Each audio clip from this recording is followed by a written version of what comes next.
السلام علیکم ورحمۃ اللہ وبرکاتہ۔ امام ابن حبان رحمہ اللہ کی توثیق کے متعلق یہ ہمارا 17واں لیکچر ہے۔ فضیلت الشیخ المحقق شیخ انور شاہ راشدی حفظہ اللہ نے امام ابن حبان کی توثیق پر اپنی کتاب علم حدیث کو کھلواڑ اور بزیچہ اطفال بنانے کی ایک مذموم کاوش میں بہت زیادہ تفصیل بیان کی ہے۔ اس پر آج ہمارا چوتھا لیکچر ہے۔ محترم انور شاہ راشدی حفظہ اللہ لکھتے ہیں، تیسری قسم تاریخ و حکایات اور رقائق کو بیان کرنے والے روات، یعنی کتاب الثقات میں ایسے روات بھی موجود ہیں جن سے ایک بھی حدیث مروی نہیں، بلکہ وہ صرف تاریخ و حکایات ہی بیان کرتے ہیں۔ چوتھی قسم جن سے سرے سے کوئی روایت مروی ہی نہیں، لیکن عبادت اور زہد میں شہرت کی وجہ سے انہیں کتاب الثقات میں ذکر کر دیا گیا، جس کا اقرار خود امام صاحب نے کیا ہے۔ پانچویں قسم امام صاحب کتاب الثقات میں روات کو محض اس لیے بھی داخل کرتے ہیں کہ معلوم ہو جائے کہ اس سے بھی روایات مروی ہیں۔ ذیل میں ان تینوں اقسام کے روات ملاحظہ فرمائیں۔ اس کے بعد محترم انور شاہ صاحب حفظہ اللہ نے 46 مثالیں دی ہیں جن راویوں پر امام ابن حبان نے اپنی کتاب الثقات میں وضاحت کی ہے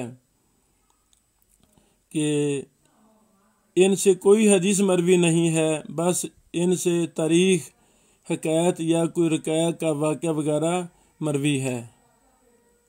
مثال کے طور پہ پہلے نمبر پر راوی ہیں عامر بن عبداللہ بن عبد بن قیس التمیمی۔ امام ابن حبان فرماتے ہیں الثقات جلد نمبر 5 صفحہ نمبر 187 میں لست احفظ له خبرا مسندا حدث به۔ امام ابن حبان فرما رہے ہیں کہ میں اس راوی کی مسند خبر جو انہوں نے بیان کی ہو مجھے یاد نہیں ہے۔ اسی طرح 2 نمبر راوی میں عامر بن تحفہ السہامی، اس کے متعلق امام ابن حبان الثقات جلد 5 صفحہ 193 میں لکھتے ہیں روا عنہ شیخ یقال لہ ربیع حکایہ۔ اس طرح کافی زیادہ راویوں پر امام ابن حبان نے خود صراحت کر دی ہے کہ اس راوی نے کوئی مسند روایت بیان نہیں کی، ہاں حکایات رقائق بیان کیے ہیں تو بس۔ اسی طرح حسان بن ابی سنان العابد راوی ہے۔ امام ابن حبان فرماتے ہیں ثقات میں جلد نمبر 6 صفحہ نمبر 225 یروی عن اہل البصرہ الحکایات والرقائق ولست احفظ به حدیث مسندا۔ اسی طرح یہ راوی نمبر 13 ہے حمام ابو علی الطویل۔ امام ابن حبان رحمہ اللہ الثقات جلد نمبر 7 صفحہ نمبر 576 میں لکھتے ہیں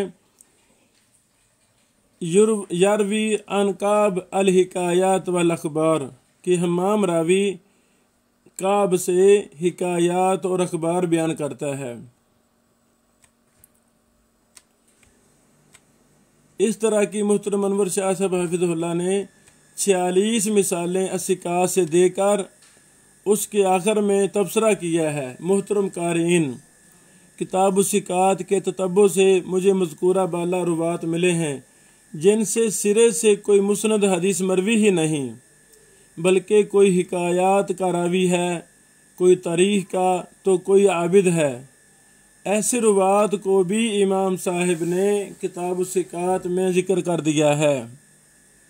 ظاہر ہے اس قسم کے روات کا توثیق و تعدیل سے کوئی تعلق ہی نہیں، تو اگر کتاب الثقات میں مذکور تمام روات کو ثقہ قرار دیا جائے تو پھر مذکورہ روات کی توثیق چہ معنی دارد۔ لہذا اس پورے سلسلے سے ثابت ہوا کہ امام صاحب نے اپنی کتاب الثقات میں ثقہ روات کے علاوہ اور روات کو بھی ذکر کیا ہے جن کی تعدیل و توثیق سے کوئی غرض نہیں، بلکہ وہ جس وجہ سے ذکر کیے گئے ہیں ان کو اسی غرض تک ہی محدود رکھا جائے۔ اور سابقہ سطور میں نصوص کے ساتھ اس امر کی نشاندہی بھی کی گئی کہ کتاب الثقات میں موجود تمام روات کی روایات کا صبر اور تتبع نہیں کیا گیا۔ اس لیے علامہ محمود سعید ممدوح کی یہ رائے بھی قطعاً غلط ہے کہ کتاب الثقات میں موجود تمام روات کی روایات کا صبر و تتبع کر کے ہی ان کی توثیق کر کے انہیں ثقات میں ذکر کیا گیا ہے۔ اس رائے کے غلط ہونا ہماری سابقہ سطور سے بالکل واضح ہے، والحمدللہ۔ آگے محترم شاہ صاحب حافظ اللہ نے بحث کی ہے کتاب الثقات کے متعلق ائمہ کرام اور علماء اعظام کی آراء۔ محترم قارئین، میں نے کتاب الثقات لابن حبان کا تتبع کر کے جو نتیجہ پیش کیا ہے وہ آپ کے سامنے ہے، مگر مناسب معلوم ہوتا ہے کہ یہاں دیگر ائمہ کرام اور علماء اعظام کی آراء بھی ذکر کر دی جائیں۔ اس کے تحت محترم انور شاہ صاحب حافظ اللہ نے کئی ایک محدثین کی آراء کتاب الثقات کے متعلق لکھی ہیں۔ سب سے پہلے امام ابن حجر رحمہ اللہ اپنے شیخ امام عراقی سے امام ابن حبان کی توثیق کے متعلق یوں سوال کرتے ہیں۔ یہ ماشاءاللہ 12-13 سطروں پر عربی میں ہے۔ یہ عبارت نقل کر کے محترم شاہ صاحب لکھتے ہیں، مفہوم امام عراقی مذکورہ کلام میں کہتے ہیں اگر امام ابن حبان کسی راوی کی توثیق میں منفرد ہیں اور اس راوی سے اتنے روایت کرنے والے ہوں کہ جس سے اس کی جہالت العین مرتفع ہو جائے اور اس پر کسی محدث نے جرح مفسر نہ کی ہو تو ایسا راوی قابل حجت ہے، لیکن اگر وہ جرح مفسر ہو تو پھر جرح کو مقدم رکھتے ہوئے اس راوی کو ضعیف قرار دیا جائے گا۔ ابن حبان کا یہ طرز بھی ہے کہ ایک ہی راوی کو ثقات میں بھی ذکر کرتے ہیں اور ضعفاء میں بھی، تو ایسی صورت میں دیکھا جائے گا کہ اگر جرح مفسر ہے تو اسے مقدم کیا جائے گا، ورنہ توثیق معتبر ہوگی۔ اور اگر امام ابن حبان نے ایسے راوی کی توثیق کی ہے جس سے محض ایک راوی روایت کرتا ہے تو امام ابن القطان نے بیان الوہم والایہام میں صراحت کی ہے کہ جس راوی سے ایک ہی راوی روایت کرتا ہو اور اس کی توثیق کی گئی ہو تو پھر اس سے جہالت مرتفع ہو جائے گی۔ امام ابن عبد البر کا موقف ہے کہ اگر راوی سے ایک ہی شخص روایت کرے لیکن وہ علم کے علاوہ دیگر خصائل خیر سے متصف و معروف ہو تو وہ بھی قابل احتجاج ہے۔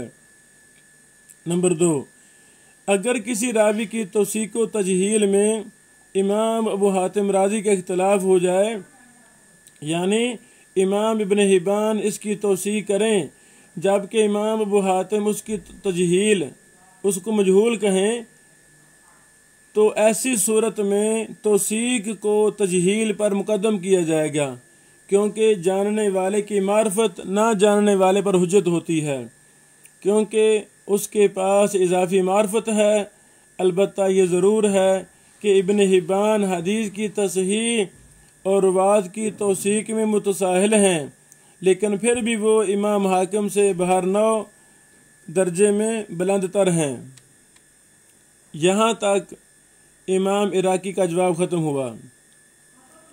تو عرض ہے کہ واقعی اگر کسی راوی سے ایک ہی راوی روایت کرتا ہے اور اس کی توثیق بھی ثابت ہے تو ایسا راوی حد جہالت سے نکل جاتا ہے، اس میں کوئی شک نہیں۔ لیکن مسئلہ یہ ہے کہ کتاب الثقات میں مذکور تمام روات کو امام ابن حبان نہ جرحن جانتے ہیں اور نہ تعدیلاً، جس کا اقرار خود امام صاحب نے بھی کیا ہے، اور یہ بھی ثابت ہو چکا ہے کہ امام صاحب نے تمام روات کی توثیق کا تتبع و صبر بھی نہیں کیا۔